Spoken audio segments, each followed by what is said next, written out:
बिस्मिल्लाहिर्रहमानिर्रहीम अल्हम्दुलिल्लाहि रब्बिल आलमीन अस्सलामु अलैकुम वरहमतुल्लाहि वबरकातुहू। मदीना गेराही प्लेटफार्म से डॉक्टर शहराज अहमद आपसे मुखातिब हूँ। आज की वीडियो में हम देखते हैं कि मदीना के राही को वो कौन कौन से डॉक्यूमेंट्स हैं जो पासपोर्ट बनवाने के लिए उसे दरकार होंगे। तो सबसे पहले नंबर पर आपका वैलिड शिनाख्ती कार्ड है, और दूसरे नंबर पर आपके पास फ़ी का चालान है जो आपने बैंक में या ऐप के ज़रिए आपने फ़ी जमा करवाई होगी। तीसरे नंबर पर अगर आप सरकारी मुलाजिम हैं तो आपके पास उस महकमे का NOC होना चाहिए।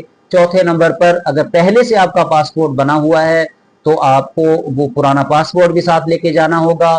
पांचवें नंबर पर अगर आपका बच्चा है जिसकी उम्र 18 साल से कम है तो FRC, CRC या स्मार्ट कार्ड का होना लाजिम है। अगर आपका पासपोर्ट बना हुआ है पहले से और गुम हो गया है तो उसके लिए लाजमी है कि आप पुलिस स्टेशन जाकर उसकी पुलिस रिपोर्ट भी दर्ज करवाएंगे। इसी तरह आपका ताल्लुक अगर मुसल्लह अफवाज से है या पुलिस डिपार्टमेंट से है तो आप बावर्दी जाकर पासपोर्ट बनवाएंगे।